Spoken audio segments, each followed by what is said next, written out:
بسم اللہ الرحمن الرحیم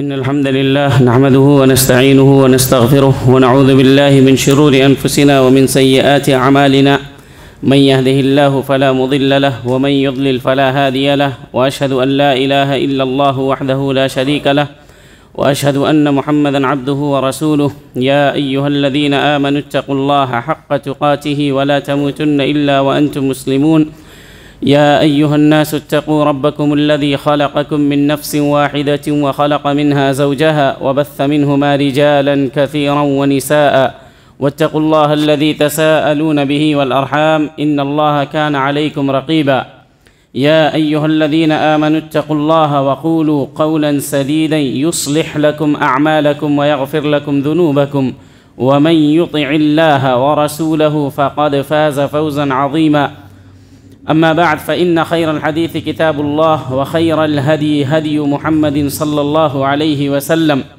وشر الأمور محدثاتها وكل محدثة بدعة وكل بدعة ضلالة وكل ضلالة في النار قال النبي صلى الله عليه وسلم اتق الله حيثما كنت وأتبع السيئة الحسنة تمحها وخالق الناس بخلق حسن رواه الترمذي وحسنه۔ ہر قسم کی حمد و ثنا، تعریف و توصیف اللہ رب العزت ذوالجلال کے لیے لائق و زیبا ہے، اور درود و سلام ہو نبی اکرم صلی اللہ علیہ وسلم پر، جنہیں اللہ رب العالمین نے دنیائے انسانیت کے لیے رہنما بنا کر مبعوث فرمایا۔ نبی اکرم صلی اللہ علیہ وسلم نے اپنی امت کو خیر و بھلائی کے ان تمام تر راستوں سے آگاہ کر دیا جن راستوں پر چل کر کے یہ امت اپنے رب کی رضا حاصل کر سکتی تھی، جنت میں جانا ان کے لیے ممکن ہو سکتا تھا، اور وہ تمام تر راستے جن پر چل کر کے یہ امت جہنم کا مسافر بن سکتی تھی، شیطان کا بھائی بن سکتی تھی، رب کے غضب اور اس کے غصے کو دعوت دے سکتی تھی، نبی کریم صلی اللہ علیہ وسلم نے ان راستوں پر چلنے سے منع فرما دیا اور فرمایا ترکتکم علی محجۃ بیضاء، کہ میں نے تمہیں ایک بالکل واضح اور روشن شاہراہ پر چھوڑا ہے۔ شاہراہ کا مطلب ہائی وے ہوتا ہے۔ دنیا کی جو ہائی وے ہوتی ہے رات میں اندھیرا اور دن میں اجالا ہوتا ہے اس پر، لیکن اسلام کی جو شاہراہ ہے نبی صلی اللہ علیہ وسلم نے فرمایا لیلھا کنہاریھا، اسلام کی شاہراہ پر اندھیروں کا گزر نہیں ہے، لا یزیغ عنہا الا ہالک، اسلام کی شاہراہ پر اندھیروں کا گزر نہیں، مطلب کہ اسلام کے جتنے بھی مسائل ہیں بالخصوص عمومی اور بڑے بڑے مسائل بالکل واضح ہیں، کہیں پر کسی قسم کی کوئی پیچیدگی یا کمپلیکیشن نہیں ہے۔ لا یزیغ عنہا الا ہالک، اتنا آسان اور اتنے بہترین دین کو چھوڑ کر کے وہی شخص گمراہ ہو سکتا ہے جس کے مقدر میں اللہ رب العالمین نے گمراہی لکھ دیا۔ تو نبی کریم صلی اللہ علیہ وسلم نے جو دین لایا وہ بالکل آسان تھا اور اس کو تمام لوگ بآسانی سمجھ سکتے تھے اور سمجھتے ہیں۔ اس میں پیچیدگیاں الگ سے پیدا کی گئیں، لوگوں نے پیدا کی، یہودیوں کے توسط سے پیدا ہوئیں یہ پیچیدگیاں، ورنہ دین جو ہے بالکل خالص، صاف اور آسان تھا۔ میں نے آپ کے سامنے ایک حدیث پڑھی ہے جسے معاذ ابن جبل رضی اللہ عنہ نے اور ابو ذر رضی اللہ عنہ نے، جن کا نام جندب ابن جنادہ تھا، انہوں نے اس روایت کو بیان کیا ہے نبی کریم صلی اللہ علیہ وسلم سے۔ یہ روایت گویا کہ پورے اسلام کو نبی کریم صلی اللہ علیہ وسلم نے ایک سطر میں بیان کر دیا۔ نبی کریم صلی اللہ علیہ وسلم نے فرمایا اتق اللہ، اللہ کا تقوی اختیار کرو، حیثما کنت، دنیا میں کہیں پر بھی ہو، خلوت میں ہو، جلوت میں ہو، رات کے اندھیرے میں ہو، دن کے اجالوں میں ہو، لوگوں کی بھیڑ میں ہو، گھر کی تنہائی میں ہو، جنگلوں میں ہو، فضاؤں میں ہو، سمندر کی تہ میں ہو، ہر وقت یہ سمجھتے رہو کہ کوئی نہ کوئی تمہارا مراقب ہے، اور اسے رب کہتے ہیں جو سمیع بھی ہے، بصیر بھی ہے، اور اس نے تمہارے اوپر دو فرشتوں کو بھی رکھا ہے جو تمہاری اچھائیوں کو اور برائیوں کو لکھتا رہتا ہے۔ تقویٰ کہتے کس کو ہیں؟ تقویٰ کا مطلب بچنا ہوتا ہے کہ آپ نیک عمل کر کے اپنے اور جہنم کے درمیان ایسی دیوار قائم کر لیں کہ آپ جہنم میں داخل نہ ہو سکے۔ تقویٰ کا مطلب یہی ہوتا ہے، اس کو ایک مثال سے آپ سمجھ سکتے ہیں جب رمضان آتا ہے، پہلا دن ہوتا ہے، خاص کر کے جب گرمی کے مہینے میں جب رمضان آتا ہے تو پہلے دن میں جب ہم پہلا روزہ رکھتے ہیں، عصر ہوتے ہوتے پیاس کی شدت میں کافی اضافہ ہوتا ہے، چونکہ عادت نہیں، بھوک میں بھی اضافہ ہوتا ہے۔ گھر میں اکیلے موجود ہیں، کچن میں کھانا بھی موجود ہے، فریج کے اندر ٹھنڈا پانی بھی موجود ہے، کیواڑ بھی بند، کھڑکی بھی بند، اس کے باوجود یہ انسان پیاس کی شدت سے تڑپ رہا ہے، بھوک اس کو مجبور کر رہی ہے کھانے کے اوپر، لیکن اس کے باوجود نہ وہ فریج کی طرف جاتا ہے نہ کچن کا رخ کرتا ہے۔ کیوں؟ کیونکہ اس کے دل میں ایک احساس ہے کہ کوئی دیکھے نہ دیکھے، وہ رب جس کی خاطر میں نے روزہ رکھا ہے وہ تو دیکھ رہا ہے نا۔ اسی احساس کا نام تقویٰ ہے۔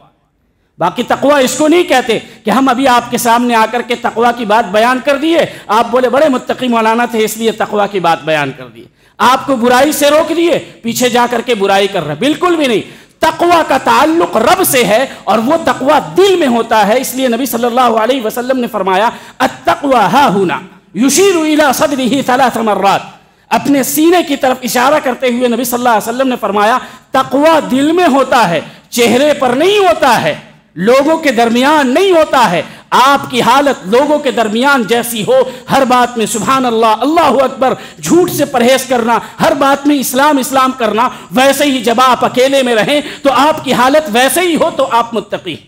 اگر آپ کو یہ دیکھنا ہے کہ آپ متقی ہیں کہ نہیں تو اس کے لیے آپ کے پاس میزان ہے۔ آپ دیکھیں کہ تنہائی کے اندر آپ کی حالت آپ کے رب کے ساتھ کیسی ہوتی ہے، جلوت میں جب خلوت میں جب ہوتے ہیں تو آپ اپنے رب کے ساتھ کیسے ہوتے ہیں۔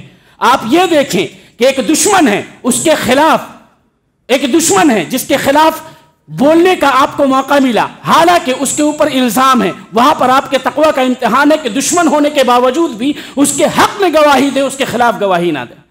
تو تقویٰ کا مطلب یہ نہیں ہوتا ہے کہ اوپر اوپر، تقویٰ کا مطلب دل ہوتا ہے، اور تقویٰ اس دل میں سما نہیں سکتا ہے جس دل کے اندر شرک و بدعات سے محبت ہو اور غیر اللہ سے محبت ہو، حسد ہو، بغض ہو، عداوت ہو، ان تمام چیزوں سے پاکی کا نام ہی تو تقویٰ ہے نا۔ تقویٰ کہتے کس کو؟ تو یہی اصل تقویٰ ہے کہ آپ اللہ رب العالمین سے ہمہ وقت ڈرتے رہیں۔ صورتحال یہ ہو گئی ہے، گھر میں بیٹھے ہیں، موبائل چلا رہے ہیں، سب کے پاس موبائل ہے، اور یہ کوئی عیب کی بات نہیں ہے۔ عیب کی بات یہ ہے کہ آپ اپنا موبائل یا لیپ ٹاپ لوگوں کے ڈر سے بند کر دیں۔ کوئی آ رہا ہے، آہٹ سنا آپ نے بند کر دیا، کوئی نہ دیکھ سکے۔ لوگوں کی نگاہ سے چھپ سکتے ہیں، کیا رب کی نگاہ سے چھپ سکتے ہیں؟ لوگوں کے لیے آپ لاک لگا سکتے ہیں۔ جو رب آپ کے دل کی دھڑکنوں کو سنتا ہے، کیا اس سے بھی چھپا سکتے ہیں؟ اللہ رب العالمین نے قرآن مجید میں فرمایا وَمَا تَسْقُطُ مِن وَرَقَةٍ إِلَّا يَعْلَمُهَا، کہ دنیا کے کسی بھی کونے میں کسی ایک درخت کا ایک پتا بھی گرتا ہے تو رب العالمین کو خبر ہوتی ہے۔ آپ سوچیں کہ دنیا میں کتنے پیڑ پودے ہوں گے، دنیا کو چھوڑ دیں، پوری ممبئی کو چھوڑ دیں، خود آپ کے محلے میں کتنے پیڑ پودے ہوں گے، کیا ان تمام پیڑ پودوں کے پتوں کو گنتی کر سکتے ہیں؟ نہیں کر سکتے۔ لیکن رب العالمین کا علم دیکھیں کہ دنیا کے کسی کونے میں ایک پیڑ کا ایک پتا بھی گرتا ہے تو اللہ رب العالمین جانتا ہے۔ تو پھر ہم جو تنہائی میں برائیوں کو انجام دیتے ہیں، کیا اللہ رب العالمین اس سے باخبر نہیں ہوگا؟ چھوٹے بچوں سے ہم حیا کرتے ہیں، اس کے سامنے ہم برائی کرنے سے پرہیز کرتے ہیں، گویا کہ اللہ رب العالمین کی عظمت اس چھوٹے بچے سے بھی کم ہے ہمارے نزدیک، کہ چھوٹے بچے کو دیکھ لیں تو فوراً بند کر دیتے ہیں، یہ دیکھے گا تو کیا بولے گا، فلاں انکل ایسا غلط کام کر رہے تھے۔ جس کے ہاتھ میں ہماری جنت ہے، جس کے ہاتھ میں ہماری جان ہے، ایک ایک چیزوں کا مالک ہے، رب چاہے تو برائی کرتے ہوئے ہماری نگاہوں کو سلب کر لے، ہاتھ کی قوت کو سلب کر لے، قوت گویائی کو ختم کر دے، اس رب سے کوئی بھی خوف نہیں۔ خوف ہے تو لوگوں کا، فلاں صاحب برا نہ کہہ دے، پوری دنیا بھی برا کہہ دے، رب آپ سے خوش ہے تو پوری دنیا سے کیا لینا دینا؟ پوری دنیا ایک طرف جمع ہو جائے، کیا جنت دلا سکتی ہے؟ نبی کی شفاعت دلا سکتی ہے؟ تو پھر لوگوں کا خوف کیوں ہے؟ فلاں صاحب کو ناراض نہیں کرنا ہے، ان کی نگاہ میں اچھا بننا ہے۔ نبی صلی اللہ علیہ وسلم نبی کریم صلی اللہ علیہ وسلم نے جو تعلیم دیا ہے، کہا اتق اللہ حیثما کنت، لوگوں کے سامنے نہیں بلکہ اللہ رب العالمین کے سامنے تقوی اختیار کرو۔ لوگوں کے سامنے یہ اپنی شہرت مت کیجئے کہ آپ متقی ہیں، فرشتوں کے درمیان جب آپ کا ذکر آئے تو رب العالمین کہے کہ یہ بندہ میرا متقی ہے۔ اپنی پہچان رب سے کروائیے، اپنے تقوی کی پہچان رب کے سامنے کروائیے۔ لوگ متقی کہہ دیں گے تو کیا ہوگا؟ کمنٹ کر دیا، تعریف کر دی، تعریفوں کے پل باندھ دیا، کیا ملے گا آپ کو؟ تقوی، جھوٹا تقوی اختیار نہ کریں۔ آپ یہاں پر غیبت کے خلاف درس دے رہے ہیں، باریش ہیں، باعلم ہیں، علم کا پہاڑ سمجھے جاتے ہیں، غیبت کے خلاف درس دے رہے ہیں کہ غیبت حرام ہے، اور اکیلے مجلس میں بیٹھے تو پورا کچا چٹھا کھولا۔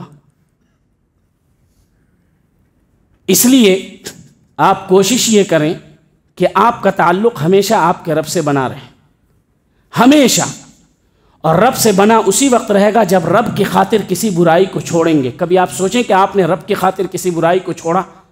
آپ ایک برائی کو کرنے پر قادر ہیں، کوئی نہیں روک سکتا، صرف اس لیے چھوڑ رہے ہیں کہ کہیں رب ناراض نہ ہو جائے، اس کا نام تقویٰ ہے۔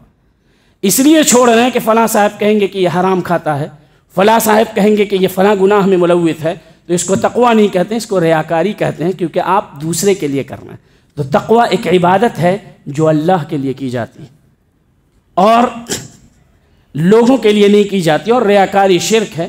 اور نبی کریم صلی اللہ علیہ وسلم نے فرمایا کہ اللہ رب العالمین فرماتا ہے انا اغنی الشرکاء عن الشرک، شرک کرنے والوں سے میں بالکل بے نیاز ہوں، بلکہ اس کے عمل سے بے نیاز ہوں، ترکتہ وشرکہ۔ تو یہ ایک تقویٰ کا مفہوم ہوا کہ تقویٰ کا مطلب خوف الہی، خشیت الہی کو دل میں پالنا، اس کو بڑھانا، اس قدر بڑھانا کہ مباح چیز کو حرام میں پڑ جانے کے خطرے سے چھوڑ دینا رب کی رضا کے خاطر۔ کوئی بھی کام آئے گا، اخلاص، اخلاص ہی کو کہتے ہیں رب کی رضا۔ ہم آپ کو معاف کر رہے ہیں، غصہ ہیں، آپ نے میرے ساتھ بدتمیزی کی، معاف کر رہے ہیں، اس لیے نہیں کہ ہم پر قادر نہیں ہیں، اس لیے کہ میں آپ کو معاف کروں گا، رب ہمارا مجھے معاف کرے گا، اس کو کہتے ہیں تقویٰ۔ باقی آپ کمزور ہیں، دوسرے کو چھوڑ دیا، ہم نے اس کو چھوڑ دیا، آپ مار ہی نہیں سکتے تھے اس لیے آپ نے چھوڑ دیا، موقع نہیں ملا اس لیے آپ نے چھوڑ دیا۔ تو تقویٰ کا تعلق رب سے ہوتا ہے، رب سے ہمیشہ تعلق بنا رہے، رات کے اندھیرے میں بھی یا آپ جہاں کہیں بھی ہوں وہاں پر رب سے ڈرتے رہیں، کیونکہ کل اب جب آپ مریں گے تو قبر میں سوال و جواب ہوگا، تو پہلا مر ربک، جب رب سے تعلقات بنے نہیں رہیں گے تو رب کے بارے میں کیا بتائیں گے؟ کل قیامت کے دن رب العالمین ہی سوال کرے گا۔ یہ لوگ جن کو خوش کرنے کے لیے ہم عمل کرتے ہیں، یہ ہم سے سوال کرنے نہیں آئیں گے، سفارش بھی رب کی مرضی سے ملے گی، نبی صلی اللہ علیہ وسلم کی۔ جتنے لوگوں کو ہم خوش کرنے کی کوشش کرتے ہیں، یہ آ کر کے نہیں کہیں گے کہ اے اللہ تو اس کو جنت میں داخل کر دے۔ تو جس رب کے ہاتھ میں ہماری جنت ہے، ہماری زندگی ہے، ہماری ساری چیزیں ہیں، اس رب کو خوش کرنے کی کوشش کریں۔ اور حضرت عائشہ رضی اللہ عنہ نے معاویہ رضی اللہ عنہ کی طرف خط لکھا، کہا من التمس رضا الناس بسخط اللہ، من التمس رضا الناس بسخط اللہ سخط اللہ علیہ واسخط الناس علیہ، کہ جو لوگوں کو خوش کر کے رب کو ناراض کرتا ہے، اللہ رب العالمین بھی اس سے ناراض ہوتا ہے اور لوگوں کو بھی ناراض کر دیتا ہے۔ ومن التمس رضا اللہ بسخط الناس رضی اللہ عنہ وارضى الناس عنہ، کہ جو اللہ کو خوش کرتا ہے دنیا والوں کو ناراض کر کے، تو اللہ بھی اس سے خوش ہوتا ہے اور اس شخص کی محبت کو لوگوں کے دلوں میں ڈال دیتا ہے۔ تو اللہ والے بنے۔ صحابہ اکرام سے لوگ نفرت کرتے تھے، جب شروع میں ایمان لے کر کے آئے اس پر قائم رہے، کیونکہ ان کا مقصد رب کو خوش کرنا تھا۔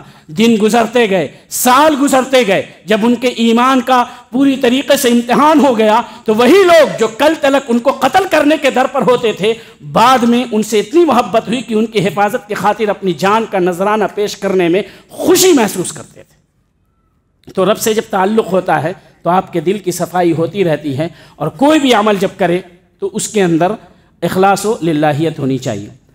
یہ ایک چیز ہوئی۔ دوسری چیز جو نبی صلی اللہ علیہ وسلم نے فرمایا، وَأَتْبِعِ السَّيِّئَةَ الْحَسَنَةَ تَمْحُهَا، اس کا تعلق اتق اللہ حیثما کنت سے ایسے ہے کہ انسان جتنا بھی نیک عمل کرے، انسان بہرحال انسان ہے، اس سے غلطی ہو سکتی ہے، تقصیر ہو سکتی ہے، کمی ہو سکتی ہے، مکمل سوائے نبی صلی اللہ علیہ وسلم کے کوئی اور نہیں ہے۔ مکمل جو ہیں وہ صرف نبی صلی اللہ علیہ وسلم، ان کے علاوہ کوئی نہیں۔ تو اگر تقصیر ہو جائے، آپ تقوی حاصل کرنے کی کوشش کر رہے ہیں، رب کو راضی کرنے کی کوشش کر رہے ہیں، کہیں پہ تساہل، کہیں پہ غفلت، کہیں پہ سستی ہو جا رہی ہے، تو اس کا راستہ کیا ہے؟ نبی صلی اللہ علیہ وسلم نے فرمایا وَأَتْبِعِ السَّيِّئَةَ الْحَسَنَةَ تَمْحُوهَا، کہ جیسے جیسے گناہ ہو فوراً توبہ کر لیا کرو۔ اَتْبِعِ السَّيِّئَةَ الْحَسَنَةَ، گناہ ہو جائے فوراً اس کے پیچھے نیکی لے کر کے آؤ، کیونکہ اللہ رب العالمین نے قرآن مجید میں فرمایا ان الحسنات یذہبن السیئات، کہ نیکیاں برائیوں کو ختم کر دیتی ہیں، نیکیاں برائیوں کو ختم کر دیتی ہیں۔ اور راجح قول کے مطابق جو ہے، صحیح قول کے مطابق صغیرہ گناہ بغیر توبہ کے معاف ہو جاتا ہے، اور کبیرہ گناہ کے لیے توبہ کرنی پڑتی ہے۔ تو یہاں پر توبہ کا ذکر ہے کہ کوئی غلطی ہو جائے، کوئی کمی ہو جائے تو اللہ رب العالمین اس کو معاف کر دے گا اگر کوئی توبہ کر لے تو۔ اب توبہ آپ اپنے حساب سے مت کیجیے۔ کیسے؟ ماہ رمضان آئے گا، رمضان کے مہینے میں ہر مغرب سے پہلے تو دعا قبول ہوتی ہے، ہر مغرب کے بعد تو دعا قبول ہوتی ہے، جیسا لوگوں کے درمیان مشہور ہے۔ لیلۃ القدر میں بالخصوص اللہ دعا قبول کرے گا۔ لیلۃ القدر میں رو گڑ گڑا کر کے پورے سال کے گناہوں کو معاف کروا لوں گا۔ ٹھیک ہے، لیلۃ القدر تو آئے گی، اس میں کوئی شک نہیں، لیکن آپ کو یہ کس نے بتا دیا کہ لیلۃ القدر تک آپ زندہ رہیں گے؟ کس نے بتا دیا؟ رب نے خبر دی ہے۔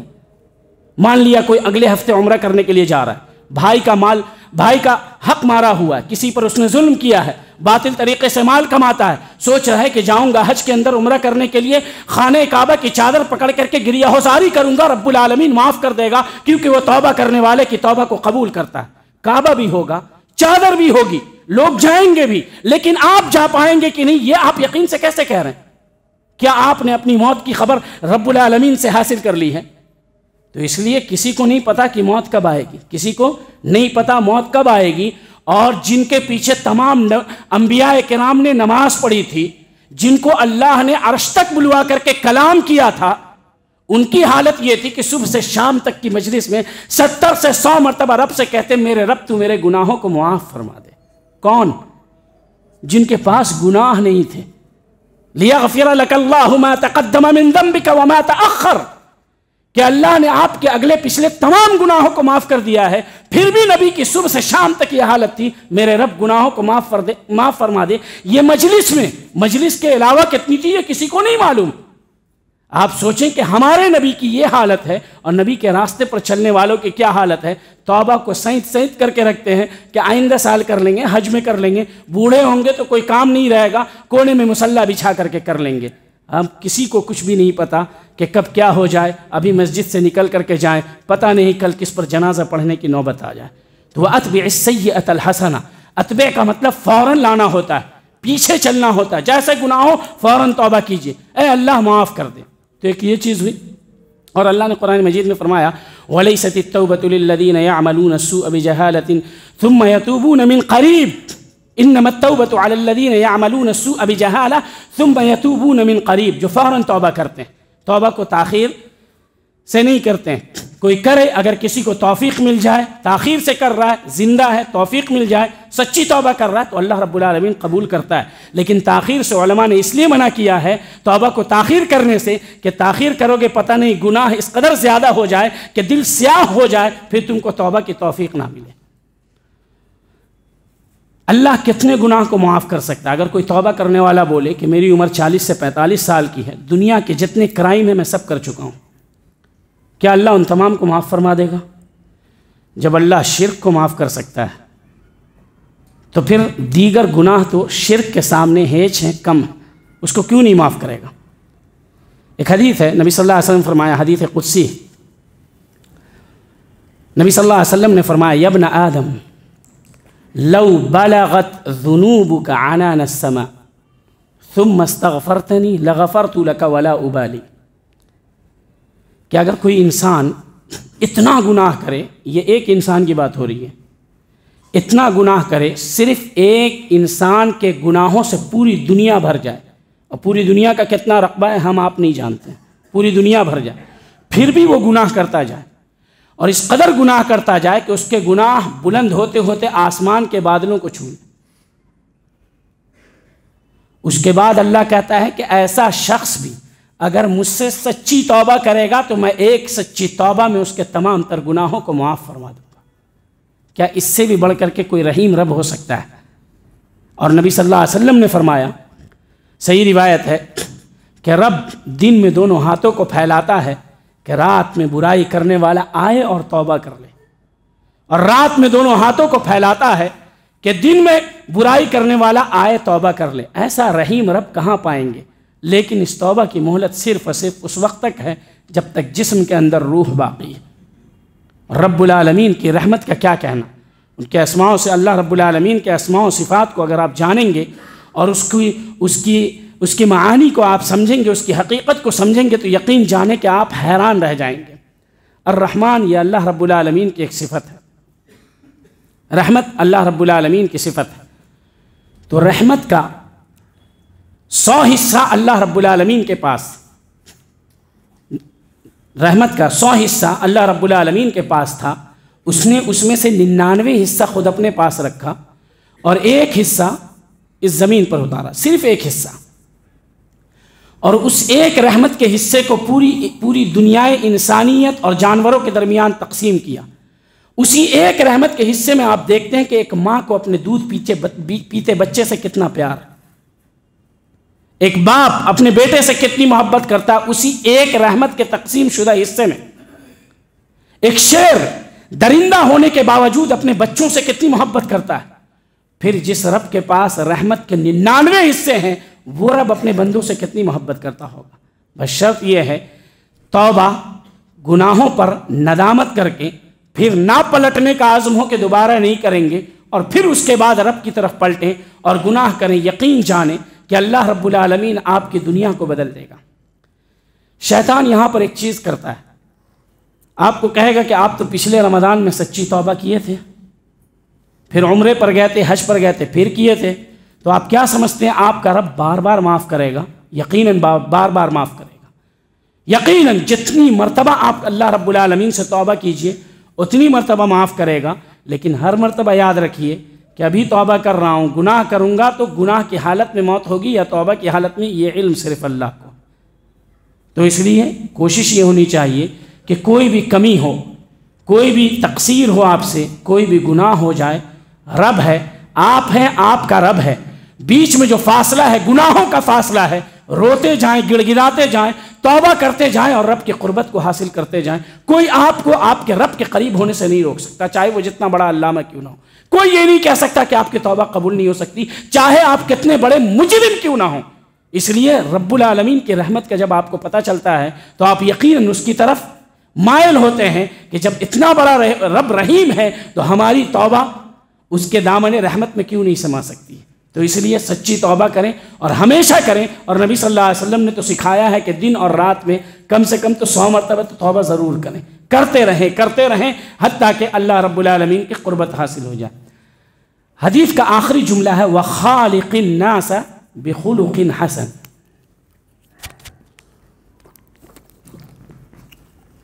پہلے جملے میں نبی صلی اللہ علیہ وسلم نے حقوق اللہ کے تعلق سے تنبیہ فرمائی، اتق اللہ، اللہ کا تقوی اختیار کرو۔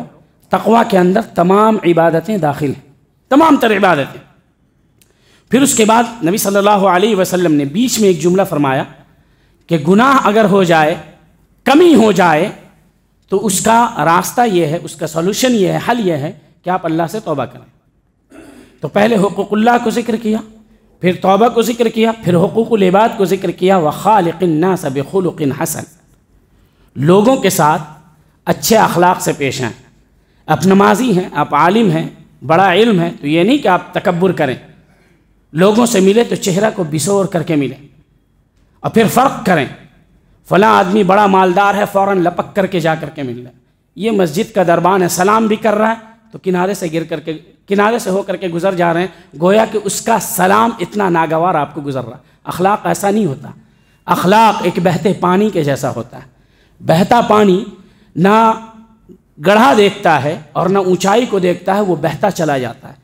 اچھا اخلاق والا یہ نہیں دیکھتا کہ سامنے میں بچہ ہے یا سامنے میں مالدار ہے یا سامنے میں بڑا ہے، عالم ہے، عام آدمی ہے، یہ نہیں دیکھتا اچھا اخلاق والا، وہ ہر کسی کے ساتھ اچھے تعامل سے پیش آتا ہے، اچھے اخلاق سے پیش آتا ہے۔ تو نبی کریم صلی اللہ علیہ وسلم نے فرمایا وَخَالِقِ النَّاسَ بِخُلُقٍ حَسَنٍ، لوگوں کے ساتھ اچھے اخلاق سے پیش آؤ۔ اور اچھے اخلاق کی بہت ساری قسمیں ہیں، جس میں سے سب سے بہترین یہ ہے کہ آپ اپنے مسلمان بھائی کو دیکھ کر کے سچے دل سے مسکرائیں، سچے دل سے مسکرائیں۔ اور مسکرانے کا بھی ثواب ہے۔ ایک ہوتا ہے استہزاءً مسکرانا، مذاق میں استہزاء کرتے ہوئے، لیکن ایک ہوتا ہے سچے دل سے کہ یہ مسلمان ہے، اللہ پر ایمان رکھتا ہے، اس کے رسول پر ایمان رکھتا ہے، اس کے چہرے پر نور ہے، اس کو دیکھ کر کے خوشی محسوس ہوتی ہے کہ میرا مسلمان بھائی ہے۔ تبسمک فی وجہ اخیک صدقہ، کہ اگر آپ اپنے مسلمان بھائی کو دیکھ کر کے مسکراتے ہیں تو صدقہ ہے۔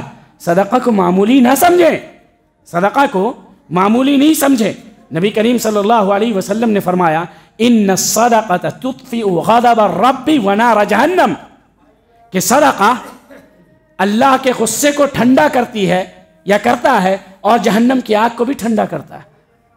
تو معمولی چیز مسلمانوں کو دیکھ کر کے مسکرانا، خوش ہو کر کے مسکرانا، یہ آپ کے لیے صدقہ ہے، اور صدقے سے رب کا غصہ ٹھنڈا ہوتا ہے، اور جہنم کی آگ بھی جو آپ کے لیے تیار کی گئی ہے وہ ٹھنڈی ہوتی ہے۔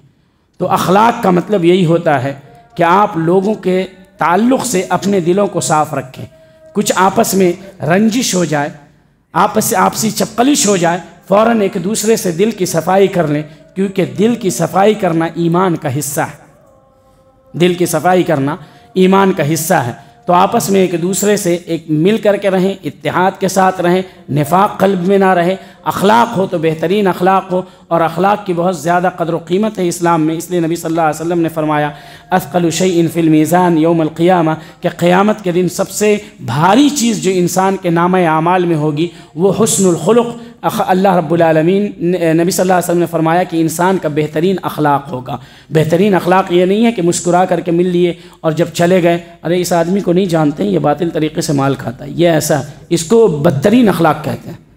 اگر آپ کو نصیحت کرنی ہے اس کی برائی پہ تو اس کے سامنے کریں۔ آپ بزدل ہیں آپ۔ اگر کسی کو آپ سامنے سے سلام کرتے ہیں، مسکراتے ہیں، پیچھے میں اس کی برائی کرتے ہیں، آپ بزدل ہیں کہ آپ اس کی برائی پر اس کو اکیلے میں نصیحت نہیں کر سکتے۔ نبی صلی اللہ علیہ وسلم نے فرمایا خاص کر کے اس تعلق سے، یا معشر من آمن بلسانہ ولم يدخل الایمان فی قلبہ، کہ اے وہ لوگ جو زبان سے اسلام لائے ہو، ایمان دل میں داخل نہیں ہوا ہے، لا تتبعوا عورات المسلمین، مسلمانوں کے گناہوں کو تلاش نہ کرو، مسلمانوں کے گناہوں کو۔ اور گناہ سے مراد بدعات والے گناہ نہیں ہے، گناہ سے مراد اس کے ذاتی گناہ ہے۔ لا تتبعوا عورات المسلمین، مسلمانوں کے گناہوں کو تلاش نہ کرو، لوگوں کو اس کے گناہوں کے بارے میں، اس کی برائیوں کے بارے میں نہ بتاؤ۔ فَإِنَّهُ مَن يَتَّبِعْ عَوْرَاتِ الْمُسْلِمِينَ، جو مسلمانوں کے گناہوں کو تلاش کرے گا، لوگوں کے سامنے اسے بیان کرے گا اور اس کو برا بنانے کی کوشش کرے گا، فَإِنَّ اللَّهَ يَتَّبِعُ عَوْرَتَهُ، تو اللہ رب العالمین اس کے گناہوں کو لوگوں کے سامنے واضح کر کے رکھ دے گا۔ وَمَن يَتَّبِعِ اللَّهُ عَوْرَتَهُ يَفْضَحْهُ وَلَوْ فِي جَوْفِ بَيْتِهِ، کہ اللہ جس کے پیچھے پڑ جاتا ہے تو وہ گھر میں بھی بیٹھا رہے تو بازار میں رسوا ہو جاتا ہے۔ تو یہ جو عام چلن ہے کہ کسی کو کوئی گناہ کرتے دیکھا، کسی کے اندر کوئی کمی دیکھا، فوراً اس کو لیا، سوشل میڈیا پہ نشر کر دیا، لوگوں کے سامنے نشر کر دیا، اور سب لوگوں نے اس کو قبول کر لیا۔ اگر کوئی میری برائی آپ کے سامنے آ کر کے کرے تو آپ اس کو کہیں بے وقوف ہو، تم اس گناہ کے اندر مجھے کیوں ملوث کرنا چاہتے ہو؟ وہ ہے، اس کے رب کا معاملہ ہے، اس نے گناہ کیا ہے، کیا اس کا رب توبہ قبول کرنے والا نہیں ہے؟ آج تم اس کی برائی کر کے اپنا گناہ اپنے کندھے پر لاد رہے ہو، کل قیامت کے دن وہی تم سے ملے گا اور اس کے رب نے اس کے گناہوں کو معاف فرما دیا ہوگا، تم کیا کرو گے؟ اس کے رب کے سامنے کون سا منہ لے کر کے جاؤ گے؟ تو یہ جو چغلی ہے، غیبت ہے، لوگوں کی برائیوں کو نشر کرنا ہے، اس سے باز آ جائیں۔ اگر آپ باز نہیں آئیں گے اور ہم باز نہیں آئیں گے تو یقین جانیں کہ اللہ رب العالمین ہمارے گناہوں کے پیچھے پڑ جائے گا۔ یہ عام لوگوں کی بات ہے، تو پھر علماء کی اگر آپ برائیاں کریں گے مجلسوں کے اندر اور دوسری جگہوں پر، تو پھر اللہ رب العالمین کے نزدیک علماء کا مقام عام آدمی سے کہیں زیادہ ہے، بہت زیادہ ہے۔ نبی صلی اللہ علیہ وسلم نے اس کی تفریق بیان کی ہے کہ جیسے عابد اور عالم میں ویسے ہی فرق ہے، جس طریقے سے چاند میں اور 14ویں رات کے چاند میں فرق ہوتا ہے کہ 14ویں رات کے چاند میں کتنی چمک ہوتی ہے۔ تو اس لیے حقوق اللہ کی تکمیل کرنی ہے، اسی طریقے سے حقوق العباد کی تکمیل کرنی ہے۔ ان دونوں میں اگر تقصیر ہوتی ہے، کمی ہوتی ہے، تو حقوق اللہ کے تئیں اگر کمی ہوتی ہے تو ہم اللہ سے توبہ کریں گے، حقوق العباد کے تئیں اگر کوئی کمی ہوتی ہے تو جس کے حق میں کوئی کمی ہوئی ہے اس سے ہم تلافی کی کوشش کریں گے، اور اگر تلافی ممکن نہ ہو تو رب العالمین سے اس کے حق میں مغفرت کی دعا کریں گے اور رب العالمین سے اپنے کیے پر توبہ کریں گے۔ ہمارا وقت ختم ہوا چاہتا ہے کیونکہ دبے پاؤں سارا وقت نکل گیا۔ اللہ رب العالمین سے دعا ہے کہ اللہ رب العالمین ہم تمام لوگوں کو نبی کریم صلی اللہ علیہ وسلم کے بتلائے ہوئے طریقے کے مطابق چلنے کی توفیق عطا فرمائے، دلوں کو صاف کرنے کی، اور اس دل میں رب کی توحید، رب کی سنت، نبی صلی اللہ علیہ وسلم کی سنت اور سنت سے محبت، نبی کریم صلی اللہ علیہ وسلم کے صحابہ کرام سے محبت، منہج سلف سے اور سلف صالحین سے محبت کو بٹھانے کی اور اس کی نشر و اشاعت کرنے کی توفیق عطا فرمائے۔ دنیا کے اندر جب تک زندہ رکھے دین و ایمان پر زندہ رکھے، اور جب ہمیں موت دے تو دین و ایمان کے اوپر موت دے۔ اقول قولی هذا استغفر الله لي ولكم ولسائر المسلمين انه تعالى جواد كريم ملك بر رؤوف رحيم، والسلام عليكم ورحمة الله وبركاته۔